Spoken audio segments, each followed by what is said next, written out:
Carlos, empezás tu trabajo periodístico muy, podemos decir, precozmente, muy chico,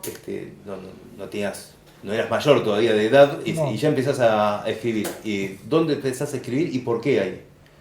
Bueno, hay dos vertientes. Una, la revista Jauja, que era una revista que sacaba el cura Leonardo Castellani. Eh, Eso fue a través de la primera militancia, que fue en el movimiento nacionalista Tacuara. Y ahí escribía, extrañamente, porque la revista era una revista literaria, pero yo escribía crónicas de obras de teatro que se hacían aquí. A mí me encantaba mucho relacionarme con el teatro a través de un amigo que tenía, que era un joven actor de 18 años, y que me colaba a veces en obras para que vean los ensayos y todo. No era mi vocación, pero me interesaba ver y analizar algunas cosas que se decían en esas obras, y se lo conté a un compañero que fue el que me enganchó con Castellani y me dijo: ¿por qué no escribís de teatro? ¿Vos escribís? Digo, garabateo. Y tenía 13 años. Y me dijo: bueno, ¿por qué no escribís de teatro? Porque nos hace falta eso. Y bueno, mi primer escrito fue hacer una nota sobre la lección de anatomía. Fíjate, en Cauja, nada más y nada menos. El cura me miró de soslayo y dijo: no está mal escrita. El tema, ¿verdad? El tema es medio... y yo digo: bueno, si querés la dejamos. Digo: no, y lo publicaron. Y después se hacía algunas cosas como misceláneas y todo.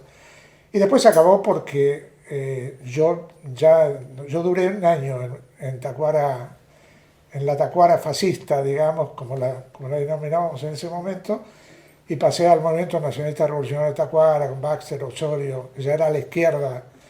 Y yo vengo del peronismo, o sea, mi familia era peronista, mi viejo era peronista, vasco. También ahí tiene que ver toda mi adhesión a la lucha vasca siempre. Y mi vieja era peronista y católica, de misa dominguera. Y en ese marco me crié, y por eso no dudé de que mi militancia, porque además siempre me interesó la política. Yo a los 12 años ya estaba preguntando y averiguando cosas de lo que escuchaba en casa. Entonces, tenía tías peronistas, todo, y para nosotros el peronismo era lo mejor que había pasado en este país, ¿no? Yo recuerdo, mi viejo me llevó al entierro de Evita. Me acuerdo que me sentó en una especie de balcón chico mientras pasaba la gente y todo, y yo lo recuerdo como si fuera hoy el día. Y también recuerdo muchísimo el 16 de junio del 55.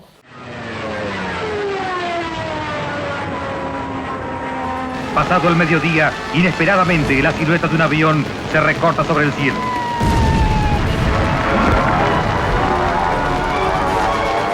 La primera bomba sobre la Casa de Gobierno.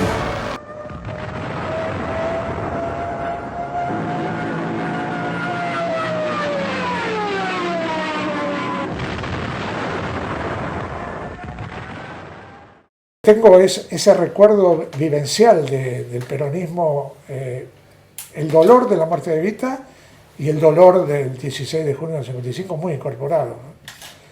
Más allá de vivir el peronismo de esa manera crucial, podemos decir, que te pasa, digo, no tenés 10 años y ya estás viendo el bombardeo. ¿Vos podés decir que ya en los 60 o finales de los 50 sos parte de la resistencia peronista? A partir de los 13 años, sí, porque nos juntábamos con... mirá, en ese momento yo lo conocía a Cacho El Cadre y a Espina, que eran los dirigentes de la juventud peronista de ese momento, y nos juntábamos en frente a la pizarra de la prensa, que era algo tradicional en la calle Florida, y ahí se juntaban peronistas y gorilas. Y todos disimulaban, mirábamos así, que éramos muy chicos, nos citaban, hoy hay movida, vengan.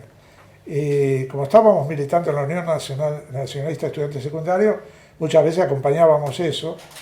Y se veía, estaban leyendo y dice, bueno, el dictador prófugo, porque era lo que publicaba la prensa, y alguien gritaba, ¡viva Perón! Y se armaba un remolino y otro decía, ¡no, ese hijo de puta! Hermano. Y cachiporrazo, golpe, piña, siempre había, y muchas veces se rompían los vidrios de la pizarra, porque era una vidriera de la prensa, y ahí nació el No Me Olvides, el distintivo del No Me Olvides. Yo veía que varios tenían esa florcita y digo, ¿y esto qué? Un gran compañero que era del Instituto de Pepe Rosa, del Instituto de Revisionismo Histórico, me dijo, no, esta es la flor del No Me Olvides. No nos olvidamos de Perón, no nos olvidamos de todo lo bueno, no nos olvidamos de los compañeros caídos. Y bueno, a los pocos días yo ya me había conseguido una florcita también. Pero en el 62 salimos a la calle otra vez, porque fue el triunfo de Framini. Y ahí, entre lo legal y lo ilegal que se hacía, conocía mucha gente de la resistencia. Nosotros nos empezamos a reunir de muy jovencitos en farmacia, en el sindicato de Jorge de Pascual, en Rincón 1044. Y en ese momento yo empiezo a sacar, que esa es la segunda experiencia periodística, pero ya la hago yo, que es Reseña Sindical. Y sacamos un montón de números, que se llama Reseña Sindical, y así llegamos con Reseña Sindical hasta el día que se lanza la CGTA. De los argentinos. Ahora, esto es un instrumento de combate. ¿Vos entendías que tenías una vocación periodística o simplemente dijiste? Sí. Mirá, tanto entendía eso que el otro día se lo estaba contando a un compañero peruano. En ese momento existían guerrillas en el continente. Todos esos movimientos me las arreglaba para conseguir materiales y escribir, para mí, crónicas, e iba llevando como un organigrama de lo que estaba pasando en el continente, que después me sirvió mucho cuando salió Compañero, el diario Compañero, porque escribía sobre cosas que acá no se conocían mucho. ¿Y Compañero también es de esa misma época? Claro, Compañero sale en el 62. Prácticamente con lo de Framini y Anglada, y que lo decía Mario Balota. Y ese diario yo creo que fue lo mejor que se hizo en esa época, y yo me acerqué a través de un compañero que trabajaba ahí y le dije, miren, yo puedo escribir de las guerrillas. Entonces me miraron así como pendejo, ¿qué sabes de la guerrilla? No, pero yo tengo un montón de material, y yo tenía material, y además tenía un amigo peruano que viajaba a Perú y me traía libros, los primeros libros de Hugo Blanco, por ejemplo. Y acá nadie conocía. Pero dio la suerte de que en esa época, viste que Perón nombraba delegados. Y había un delegado que se llamaba Rubén Sosa. Y Rubén Sosa, en un acto del 17 de octubre prohibido, habla del tercer mundo. Porque Perón ya hablaba del tercer mundo, pero habla del tercer mundo con nombres. Y dice, porque nosotros, los negros peronistas, sí, los negros peronistas reverenciamos y homenajeamos a los negros en serio, como Patrice Lumumba. Habla de Ben Barca y habla de las guerrillas del continente. Y entre ellos nombra a Luis de la Puente Uceda, Hugo Blanco. Dice, la línea del peronismo revolucionario tiene que ir por esa línea del tercer mundo. Y yo entonces dije, pero esto es lo que yo lo que tengo. Entonces ahí cuando sale Compañero, ya estaba, yo había empezado a hacer notas de Compañero, y digo, vieron que hay cosas que están pasando en el continente que nosotros nos las perdemos. Acá no se habla. Y Mario Balota lo vio eso, y bueno, empezó a conseguir entrevistas con, empezaron los Tupamaros en Uruguay. Yo escribí, el primer libro que escribí sobre los Tupamaros. Y empezaron a aparecer notas de Douglas Bravo, entrevistas a Douglas Bravo. Y eso, bueno, nadie hablaba de América Latina en ese momento. Yo no te digo que soy un precursor porque muchos compañeros acá, Rodolfo, por ejemplo, Walsh, tenía claro todo eso, pero a nivel de periodismo, poca gente escribía de eso. Ahora, tenés ya en ese periodo, o sea, no llegamos ni siquiera al 65 todavía, y tenés esa visión, por un lado la resistencia peronista, por otro lado la visión, no llega a ser internacionalista todavía, pero sí latinoamericanista, Sí. y también la parte sindical. Nosotros terminamos de hacer reseña sindical cuando surge la CGTA, porque ya viene el diario de la CGTA, que cubre todo, no tenía ningún sentido seguir con una revistita que era un tamaño libro, y que la vendíamos y nos compraban los sindicatos amigos, nos compraban 100 ejemplares, 200 ejemplares. Empezamos con 500 ejemplares y llegamos a sacar 2000 ejemplares. ¿Y ahí el proyecto de la CGT te integran a vos? Yo, bueno, ahí está la famosa anécdota esa que cuento siempre, que estábamos grabando el diario el día del lanzamiento de la CGT de los argentinos, en UTA, en el local de UTA. Pero no estamos con los politiqueros, no estamos con los burócratas sindicales y corrompidos. Y nuestra voz va a tener que ser cortada violentamente, y nuestra vida y nuestra sangre la van a tener que hacer detener en su circulación, porque vamos a recorrer todos los lugares de nuestra patria, levantando y alzando la conciencia y la voluntad de todos nuestros hermanos. Podrán engañar con sus camisetas, podrán engañar con sus cantos, podrán decir muchas cosas, pero nosotros vamos a seguir desnudando y fundamentalmente diciéndole cosas como estas, entre otras, que nuestra canción, la canción de los compañeros peronistas, la marcha peronista dice combatiendo al capital, y estos son los que están unidos al imperialismo. Era un momento de suma tensión gremial y política, porque era la ruptura con el bandorismo, ¿verdad? Nada más y nada menos. Entonces, en un lado estaba la CGT, los gremios de la CGT, bandorista, viendo si participaban o no de este congreso, al final deciden que no, y por otro lado los gremios que siguen después a Ungaro y que se alinean a la CGT de los argentinos, deliberando en el local de UTA. Y allí llega el congreso de lanzamiento y llega la hora, eran las 10 de la noche y iba a haber los discursos ya de anuncio de esta ruptura, y estaba Rodolfo Walsh, bueno, había un montón de compañeros, estaba Pedraza, claro, Pedraza era de izquierda en ese momento, estaba Lorenzo Pepe, Ricardo De Luca, Pancho Gaitán, todos dirigentes de gremios combativos, Guillán, de Foetra, y iba a hablar Lorenzo Pepe, antes de Ungaro. Ya se sabía que Ungaro iba a ser el secretario general. Y yo grababa todo porque era la guinda de la torta para reseña sindical. Yo sacaba reseña sindical, ese congreso, y además desde la militancia que ya teníamos de apoyo a esos gremios, la idea era sacar un suplemento especial, porque salía semanalmente reseña sindical. Y grabé el discurso de Lorenzo Pepe, y venía el de Ungaro, y Rodolfo sabía que venía el de Ungaro. Yo no sabía, a Rodolfo lo conocía, pero no sabía que Rodolfo ya estaba planificado que se lanzaba la CGT de los argentinos, y que él iba a dirigir el diario de la CGT de los argentinos a partir del día siguiente. Eso no lo sabíamos. Tenía un grabador extrañísimo, que se levantaba la tapa así, no era de los gelosos grandes, en ese momento había grabadores gelosos con cinta. Sí, sí. Este era también con cinta, pero era más pequeño. Y Rodolfo estaba con otro grabador, que era un armatoste, y que creo que era el grabador que él tenía, porque había otro grabador que tenía otro compañero que también se quedó sin pila. Bueno, a Rodolfo le se empezó a complicar la cosa a partir del discurso de Lorenzo Pepe. Me dijo: este grabador anda mal, vos vas a grabar. Y yo digo: grabar todo. Y entonces me dijo: bueno, todo lo que grabes me lo pasás mañana, por favor. Y dice: porque siempre pasa esto. Empezó a putear contra el grabador. Y digo: sí, no te preocupes, si no me falla el mío.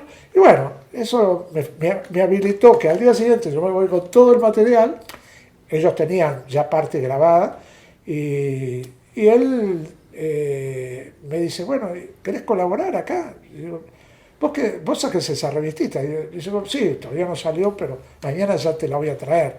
Pero nosotros teníamos 3 compañeros que estaban tiqui con la vieja Olivetti, tecleando todo y transcribiendo todo lo que... Y me dijo, digo, sí, me encantaría. Y ahí me cuenta todo el proyecto y todo. Y bueno, hice notas, acerqué notas, y hice notas sobre América Latina también. En la Secretaría de los Argentinos, claro, en el periódico. Claro. Después yo entro ya a los 18, ya entro a trabajar a Confirmado. Eso te voy a preguntar, el periodismo comercial pasa por tu vida. La revista Confirmado. Tenía un proyecto de irme porque acá no conseguía laburo. Yo siempre laburé, ¿verdad?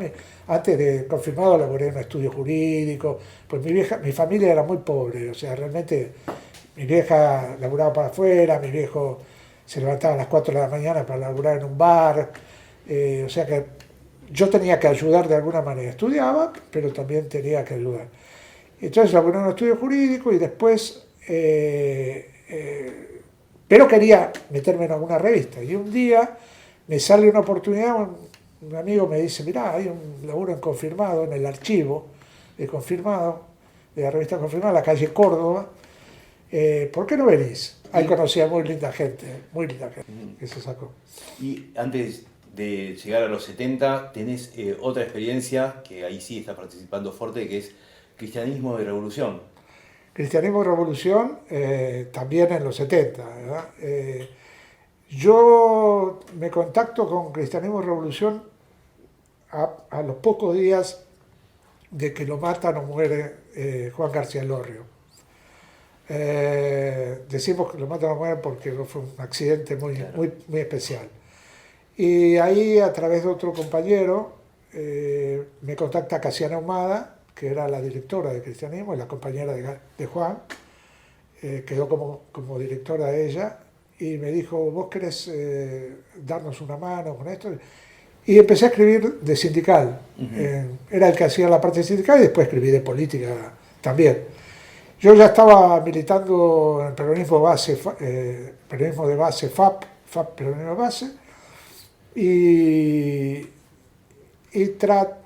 coincidíamos mucho con Casiana y con otro compañero, con Eduardo Jorge, en que nuestra línea, que la línea de la revista estuviera muy cercana al peronismo de base. El peronismo de base, no sé si tenés claro que era toda la alternativa independiente de la clase trabajadora, de las patronales, de los sindicatos. O sea, era un peronismo revolucionario muy especial, digamos, en el sentido de que no creía para nada en el peronismo orgánico, ortodoxo, y sobre todo muy posicionado en contestar a la burocracia sindical. Y la revista se fue convirtiendo en un órgano de casi todas las organizaciones armadas, de aquí y del continente.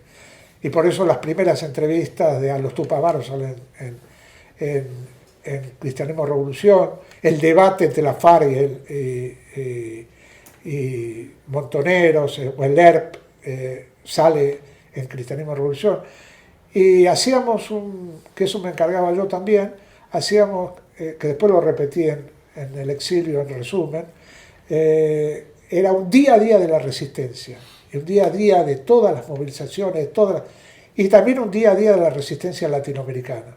Que acá tiene impacto, digo, el origen de seminarista de García Elorrio, sí, el Concilio Vaticano II, y que también hay curas que están vinculados a este tipo de propuesta, digamos, no es los curas jerárquicos. No, ahí por ejemplo nos hicimos muy carne y uña con Carlos Mujica y con todo el grupo de sacerdotes del Tercer Mundo. Tenían mucha influencia sobre Cristianismo y Revolución, obviamente. Y Carlos era uno de los miembros del staff de redacción.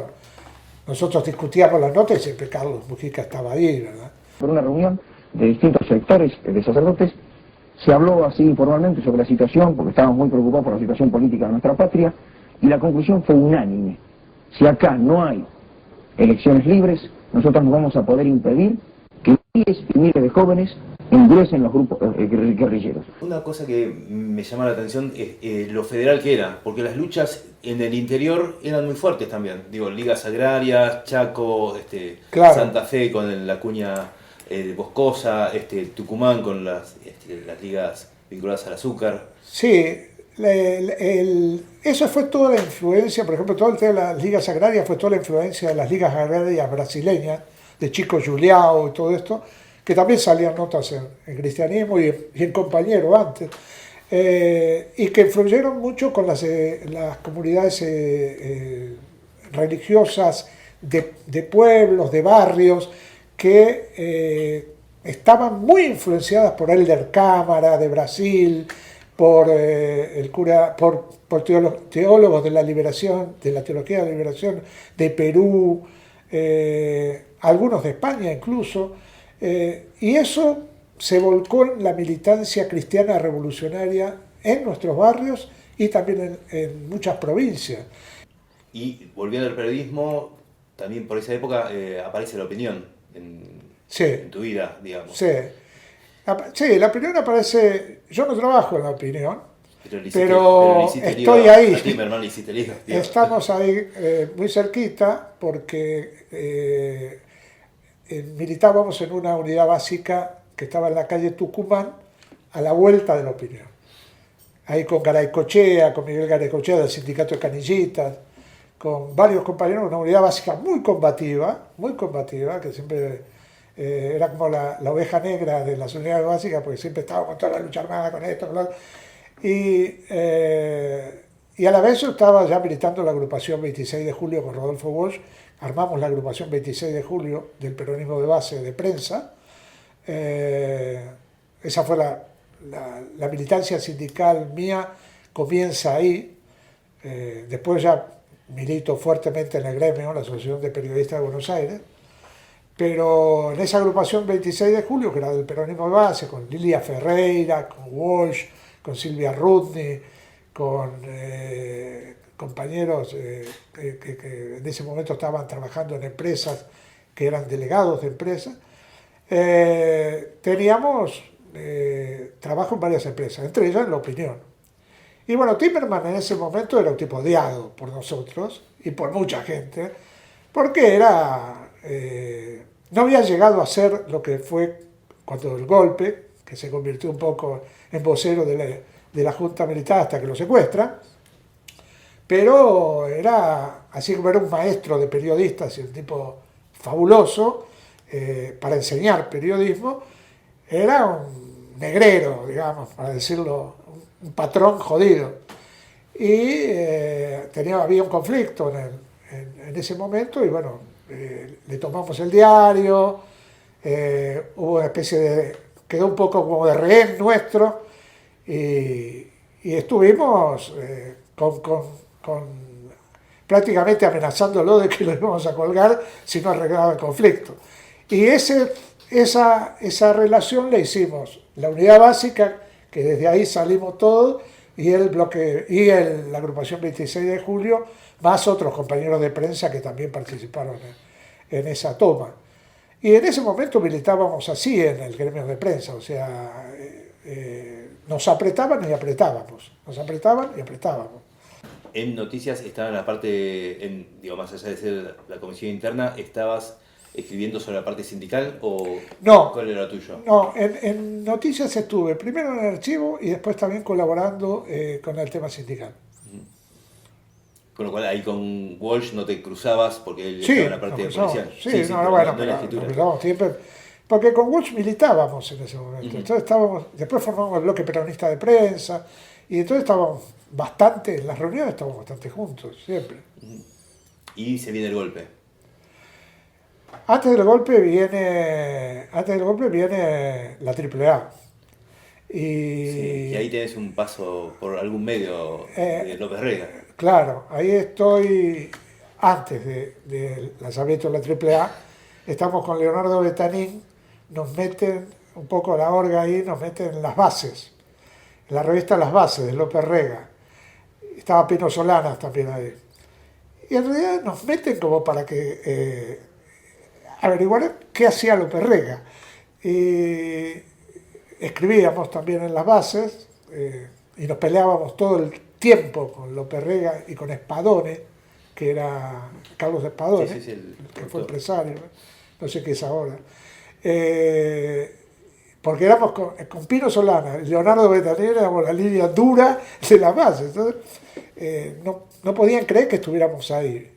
Eso es un arreglo que se hizo muy por arriba con el peronismo oficial, de que nos tocaba también una parte en esa revista. Duramos poco, ¿te imaginas?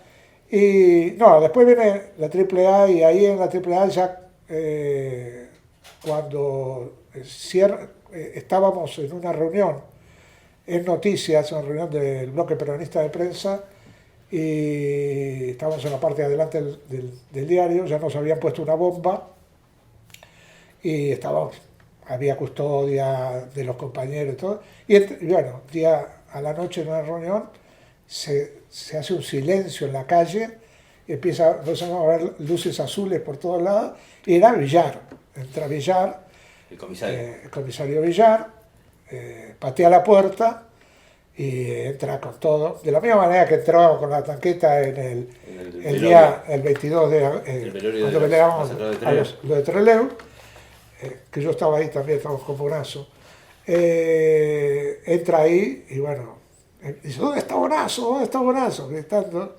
y Bonazo no estaba porque ya era la hora de cierre, ya habíamos... Bonazo era el director. Claro, Bonazo era el director y Norberto Abeger era el subdirector. Y entonces lo ponen ahí al teléfono, quería hablar con él, para decir que cerraban el diario. Nosotros previamente, antes de que vimos las luces y vimos esto, guardábamos algunas cosas en el archivo que teníamos, que no las tenían que encontrar, y al final se comunica con Abeger y le dice que bueno, cierran el diario, lo putea, se putea, qué sé yo, y el diario nos sacan a todos, no nos meten en cana, pero el diario lo cerraron. Y bueno, seguimos tratando de ver si se podía hacer alguna gestión para abrir el diario, pero ya era una decisión política, era un momento muy difícil. Villar y Margaride, imagínate, el comisario Villar y el comisario Margaride en la Policía Federal, y llega el momento que Montoneros pasa a la clandestinidad. Y entonces se anuncia en varios actos y en varios lugares, con conferencias de prensa y tal, y a mí me toca anunciarlo como miembro de la interna de Noticias en un acto que se hacía en la Facultad de Derecho de todos los sindicatos combativos y de todas las experiencias de base combativa. Había un gran acto en la Facultad de Derecho. Y había gente del ERP, gente de Montoneros, gente del FAL, de distintas organizaciones. Y yo anuncio ahí, no se sabía que íbamos a pasar el anuncio, anuncio a la noche en el acto, que había un montón de gente, y cuando salimos pasa un coche y balean, ametrallan el frente de la Facultad de Derecho. Yo vivía a 6 cuadras de ahí, en la calle Pueyrredón y French. Voy a casa, eran las 1:30 de la mañana, nos había pasado todo eso, balearon, todo, y yo ya estaba por levantarme de casa porque era una casa que algunos compañeros la sabían. Y cuando entro en un 7º piso, yo voy a meter la llave y veo la puerta entreabierta, ¿viste? Son 2 segundos que vos pensás, ¿la puerta está abierta? Y estaba entreabierta. Entonces, no meto la llave, empujo la puerta y veo destrozo, la casa, pared pintada, zurdo, hijo de puta, ¿no? Y veo todo tirado, libros, todo tirado en el piso, manchas en la pared, bueno, con aerosol, y veo una cosa así, como yo tenía una caja de galletitas y mi pasaporte abierto, así.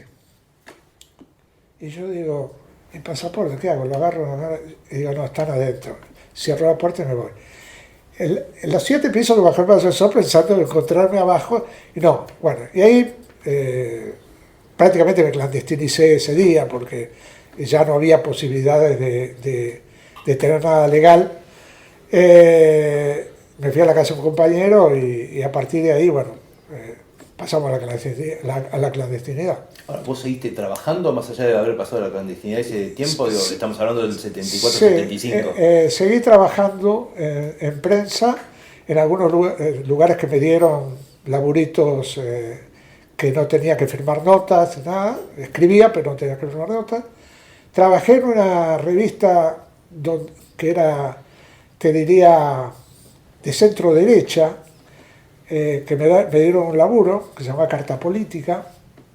Sí, Mariano Grondona, ¿era eso? No, Miguel Alurralde. Ah. Estuve 6 meses laburando ahí, me pagaban, los compañeros me decían que me fuera, que era un peligro, y yo digo, me va a cubrir. Y me cubrió, fue la aeronáutica a buscarme ahí un día, y él me citó en un bar y me dijo, no vengas más. Yo le dije que ya te habías ido, que estabas en Uruguay, y no vengas más. O sea, se portó muy bien un liberal. Las Fuerzas Armadas, conscientes que la continuación normal del proceso no ofrecía un futuro aceptable para el país, produjeron la única respuesta posible a esta crítica situación. Y llega el golpe, sí, llega el golpe. Y nosotros, bueno, yo ya estaba en ese momento en la parte militar de la ORGA y estábamos muy clandestinos y con mucha actividad todo el tiempo.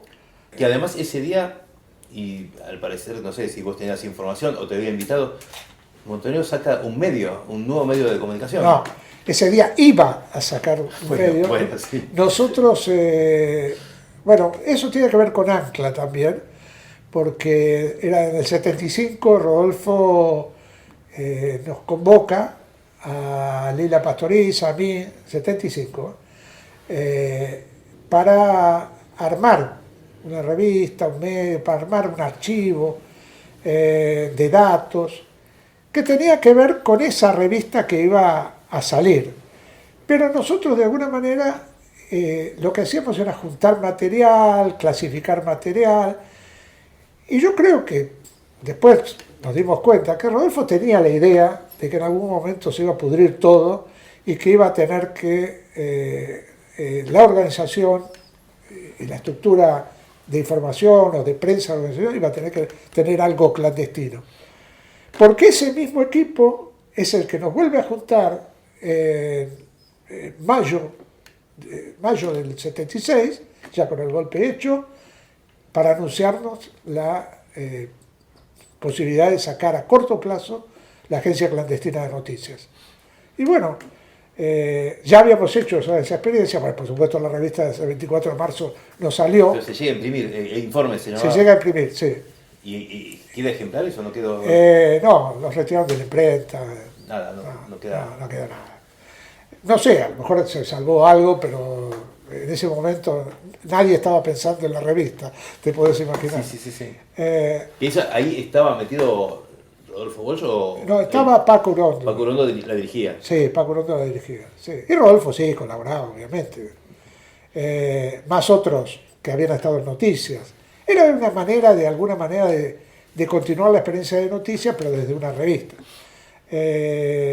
Y bueno, y después ya viene esta convocatoria de Ancla, donde nosotros lo vimos como una convocatoria maravillosa. Ahora, la primera recomendación y exigencia de Rodolfo fue: se acabó el resto de la militancia. Esto es militancia prioritaria para ustedes. Yo hablo con cada uno de los responsables de ustedes, pero no hay doble militancia, porque esto va a ser un trabajo muy importante y no admite que por otros flecos que puedan estar abiertos se pueda complicar esta experiencia.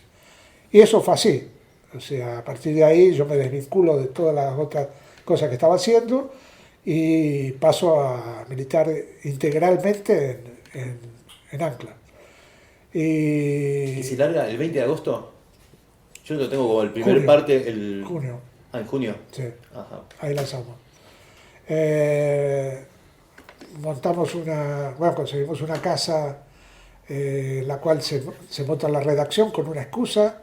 Éramos un grupo de jóvenes que armaba una enciclopedia para la venta, con un señor un poco mayor que era como el director de esta enciclopedia, que era Rodolfo. Y ahí nos empezamos a reunir. Bueno, él nos explicó el método que íbamos a utilizar, que era el de una agencia común, una agencia normal, entrar a las 8:30 de la mañana, traer todos los diarios y todas las revistas importantes de política o de farándula política que había en ese momento, Gente, Para Ti, los diarios, hacer toda una lectura de diarios, leer entre líneas, buscar desde las funerarias hasta las fiestas de la farándula. Había mucha impunidad en ese momento por parte de los milicos, hacían fiestas y iban las modelos, la Graciela Alfano, todo, sacaban fotos en los barcos donde estaban los prisioneros, y nosotros hacíamos todo un trabajo de redacción, una reunión de redacción, y después nos repartíamos temáticas y tocábamos todos los temas. Fuimos conformando un aparato de prensa no orgánico de la organización, o sea, no era la voz de la organización, era eso Rodolfo insistió mucho, tiene que ser una agencia lo más amplia posible, para que si mandamos un cable sea el que lo recibe le dé confiabilidad a lo que escribimos, y además para salir al exterior y salir como una agencia de noticias clandestina. Y bueno, eso se fue haciendo, redactábamos, o sea, reunión de redacción, se repartían los temas, se redactaban y se imprimían en un mimeógrafo alcohol, muy silencioso, con papel Biblia, para que, como había que después distribuir mucho en sobres, meter todo en los sobres y salir después a los buzones rojos, esos buzones rojos que todavía quedan algunos, lejos de la oficina donde estábamos, a echar al exterior, o sea, exterior, Cambio 16, la revista en España, l'Humanité, Le Figaro, Le Monde, el Universal en Venezuela. Marca en Perú.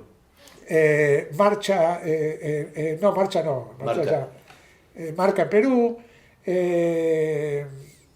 Y había alguna revista más que mandamos al exterior. Y después también mandábamos a un montón de empresarios, periodistas, curas, sindicalistas que no estaban en cana, gente del enemigo, te estoy diciendo también, no compañeros, sino enemigos. Y algunos se llevaban a las redacciones, también se dejaban abajo. El sobre de Ancla ya era casi conocido por los redactores y por los jefes de redacción. Nadie los quería tocar, nadie los quería abrir. Después nos contaban, como teníamos algunos compañeros que todavía trabajaban legales en el gremio, en prensa, nos contaban algunas cosas del miedo que daban los sobres de Ancla. Salgado cae, nosotros no nos enteramos, bueno, Rodolfo no se entera, y Salgado le manda una cita. Él lo quería mucho, Salgado, lo quería, no tenía como un hijo, pero tenía una relación muy potente con Salgado.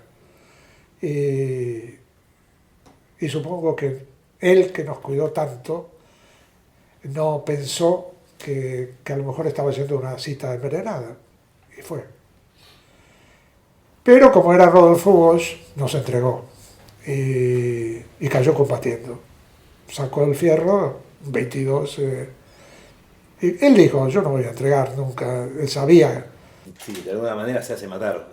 Sí. Y bueno, él llega muerto ya a la ESMA. Que es una victoria de Rodolfo Bosch sobre ellos, la última victoria de Bosch sobre ellos es su muerte. Porque ellos lo querían vivo. Tenerlo a Bosch vivo. ¿Ustedes continúan de todas maneras? Continuamos un tiempo más, poco más. Y ahí ya teníamos un plan B, que habíamos hablado con Bosch, que era sacar la agencia al exterior si pasaba algo de este estilo. Si caía varios compañeros del grupo, o si caía él, que nunca decíamos eso, pero si llega a suceder algo que nos obligue. Y bueno, estábamos con bastante descolgados de la organización, porque la relación fundamental la tenía Walsh, con críticas, que ya Rodolfo había expresado en nombre de nuestro ámbito. Pues nosotros éramos un ámbito que elaboraba también con él. Si había una crítica o cualquier documento, lo analizábamos con él. Ahí estaban los papeles de Walsh. Estábamos bastante descolgados, no totalmente, pero bastante. Con mucha dificultad en la situación de encontrarnos, porque por la seguridad estaba temblequeante. Entonces ahí tomamos la resolución de sacar la agencia al exterior. Leila Pastoriza dice, yo me quedo un tiempo más, muy poco más, nos seguimos conectando porque tengo que resolver algunos temas, porque ella era responsable. Y en ese tiempo cae. Y bueno, ahí ya se complicó la cosa, la agencia ya no deja de emitir, pasa un periodo de un mes y pico y la agarra Berbisky y Luis Guagnini, que estaban en Cadena Informativa, que era otro medio que había armado Walsh. Y ellos sacan cables, no con la asiduidad que sacábamos nosotros, porque ya no había tanta posibilidad, hasta mediados de agosto. Y ahí se termina. ¿Y en España? En España, bueno, yo periodismo exilio. Llego a España, voy a París a reunirme con la organización, porque la organización no tenía claro cómo habíamos salido nosotros. Porque claro, estábamos medio descolgados, de pronto aparecíamos Lucila en París, yo en Madrid, había una desconfianza absoluta de si no estábamos en manos del enemigo, y hasta que, bueno, interrogatorio aquí, interrogatorio allá, al final me creen y me destinan al diario, a la revista Internacional, con Tomás Arabí y con Carlos Villar Araujo. Empezamos a sacar la revista Internacional, Vencer, y estamos un tiempo ahí. Llega el 70, esto que te estoy contando es 77, 78, principio del 79, la revista. Yo laburaba en la calle, vendía marionetas en la calle para sobrevivir. Ya en el 79 empiezo a reunirme con otros compañeros más también. O sea, desde que llegué empiezo a hacer política con la gente del exilio y a trabajar en el Comité de Solidaridad y todo lo demás. Donde estaba Montonero y estaba Lerner también. Pero ya nos empezamos a reunir otros compañeros que veníamos de distintas experiencias, incluso hasta del PC, y formamos el Club para la Recuperación Democrática Argentina, que era un club de debate. No sé por qué le pusimos club, pero... El estilo inglés. El típico inglés. Pero era lo que se quería reforzar el debate de ideas y analizar qué nos había pasado. Porque en las órganos no se analizaba eso. Este es el problema. Yo seguía militando todavía en Montonero, pero no había discusión política. Y entonces ahí sí intercambiábamos con compañeros que venían del ERP, compañeros de todo, y analizábamos como que nos habían derrotado. O sea, no había más vueltas que darle. Y también empezamos a reunirnos con algunos viejos compañeros que estaban planteando ya romper con la organización. Había varias variantes de ruptura. Llega el tema de la contraofensiva, se hace la reunión en Madrid y en otros sitios también, para ver quiénes queríamos ir a la contraofensiva, y nosotros decimos, votamos que no. Y ahí rompemos. Nosotros rompemos personalmente con el Negro Suárez, con el Cacho Scarpati, que había huido de Campo de Mayo. Y ahí rompemos criticando fundamentalmente el fierrerismo, o sea, que lo militar dirigía a lo político.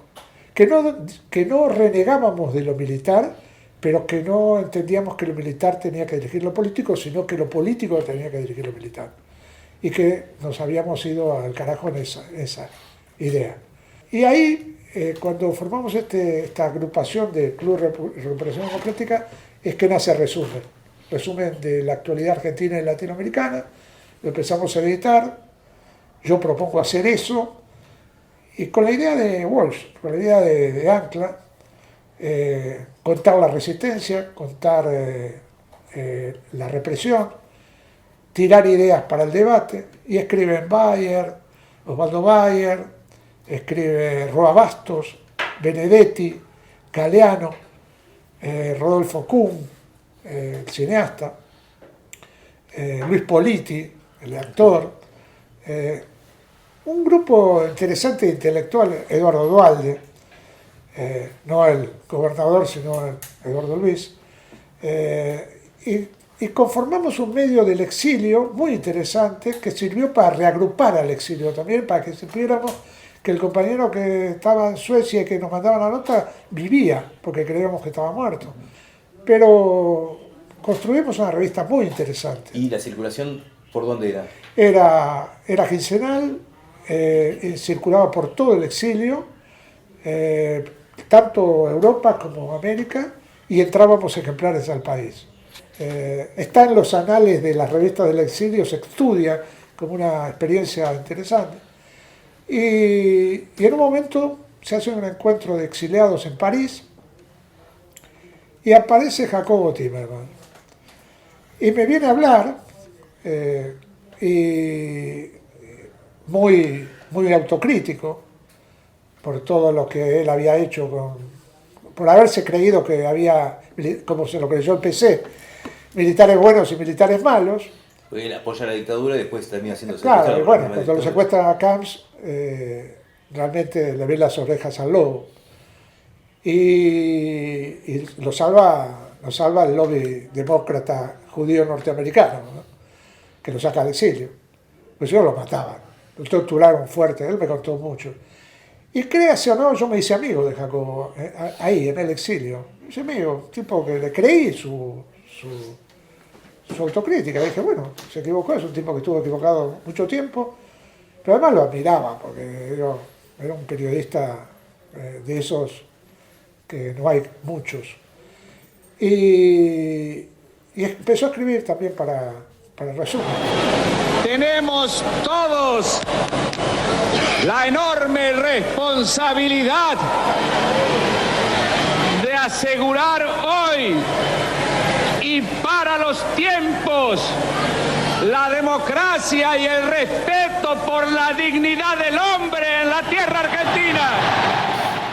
Y el número 100 de resumen, que es cuando nos volvemos, llega al 83 y nos volvemos, número 100, sacamos un número especial y cerramos el resumen. Y ahí escribimos todos, siempre fue un trabajo colectivo anónimo, nadie daba el nombre. Y ese día dijimos, somos esto. Contamos quiénes hacíamos resumen y escribieron todos los ricos y famosos del rock and roll, como yo dije, Bayer, todo. ¿Y la vuelta a la Argentina, eso implica incorporarse de vuelta al periodismo? ¿Cómo? Sí, llego y entonces voy a ver a Guareschi, que en ese momento trabajaba en Clarín, y digo, ¿por dónde empiezo? Tengo que ir a pedirle laburo a alguien que conozca. Lo voy a Guareschi porque Guareschi fue del bloque peronista de prensa y tenía cargo en Clarín en ese momento. No me acuerdo si era secretario de redacción, pero sí, era un cargo. Ahí trabajaba también otro compañero que yo, en ese momento era compañero, que lo conocíamos de la época de la juventud peronista, del diario de la prensa, que era Ricardo Roa. Digamos, la vuelta de la vida. Pedraza, Ricardo Roa, era la vuelta de la vida. Pero fui a Guareschi, porque era con el que tenía relación política más fuerte. Y le digo, che, no hay un laburo, aunque sea de colaborador, algo, estoy recién llegado. Y me mete a hacer colaboraciones en el cultural, a hacer entrevistas.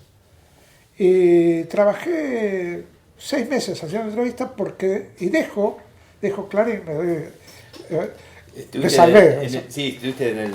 Vi diente que del mentía, monstruo. vi que mentía. Y que en ese momento jugaba como era Clarín, ¿viste? Alfonsín, qué bueno. La democracia. Y me voy a Primera Plana. Revista que ya había trabajado yo antes. En Primera Plana, yo trabajé en Primera Plana también a la época del peronismo 73. También estuve haciendo trabajo de Primera Plana. Y vuelvo a Primera Plana. Y me sale otro laburo en Radio Continental. Me lo deja otro compañero, que era el noticiero de la mañana. Levantaba a las 5 de la mañana, tenía que armar el guión del noticiero para salir a partir de las 7. No lo hacía yo, o sea, hacía el texto, pero lo leía un locutor. Entonces hago eso, 2 laburos. Y después viene Página 12, viene... Pero tienes una experiencia con Timerman.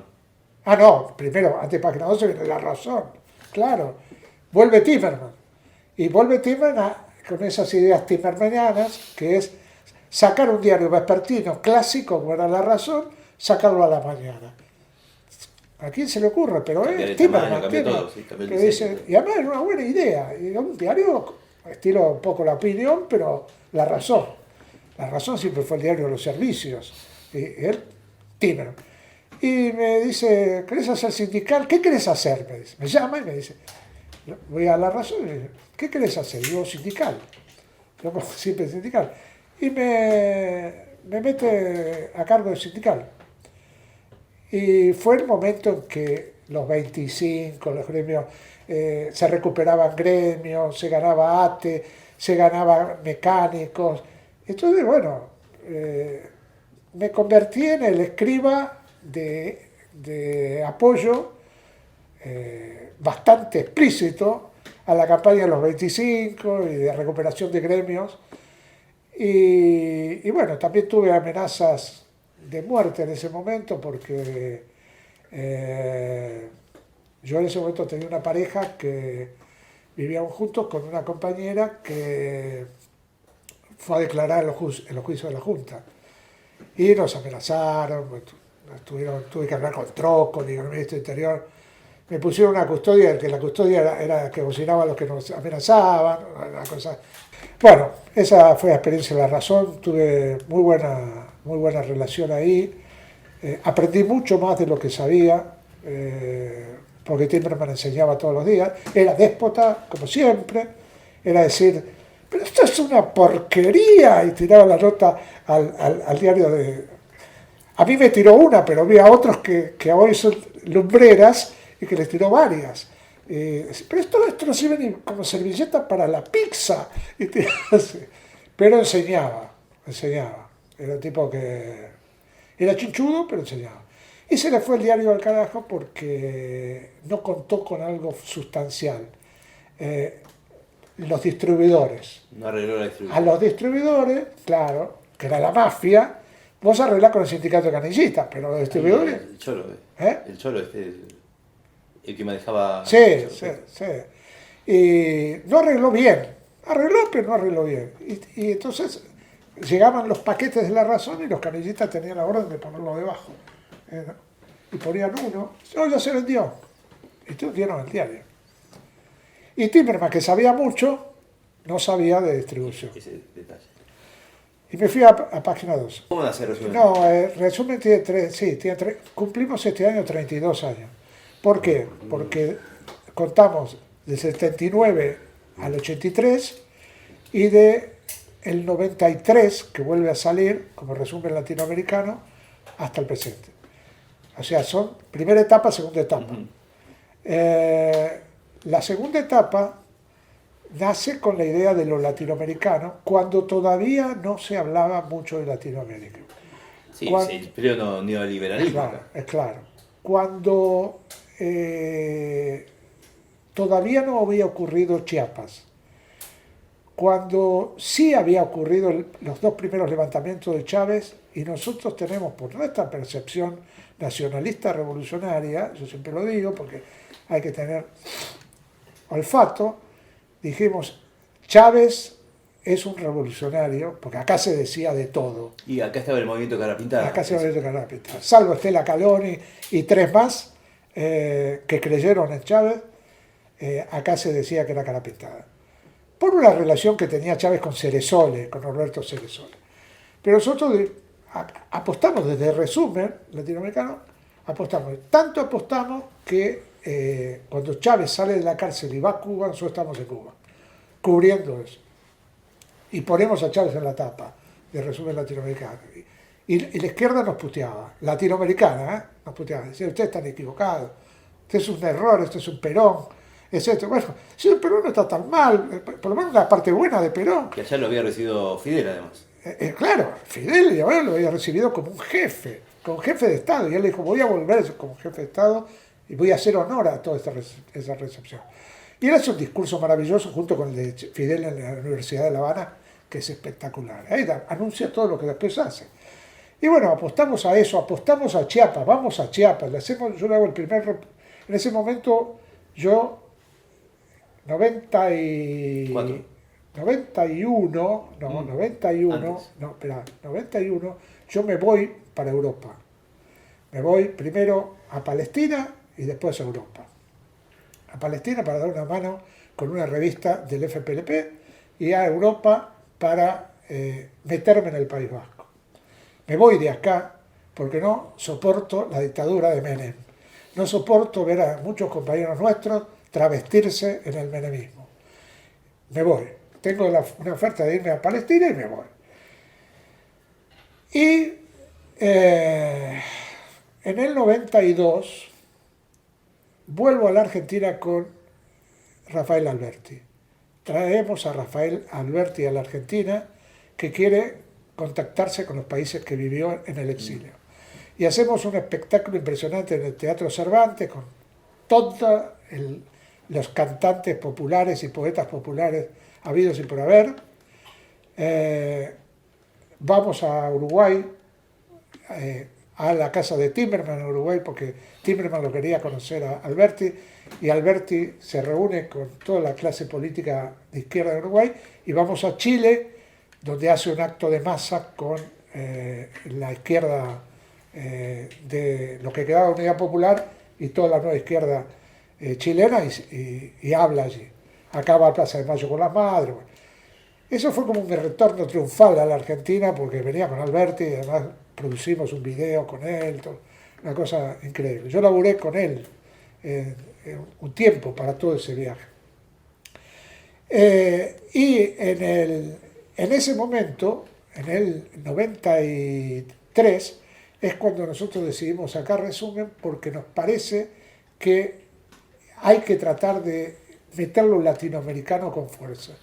Que no hay, yo veía que no había, se hablaba en cada país de lo que pasaba en cada país, pero no había esa conjunción de los latinoamericanos. Los únicos que pensaban en eso era Estados Unidos, con el Tratado de Libre Comercio. Con el Tratado de Libre Comercio, exacto. El ALCA andaba bollando por otro lado.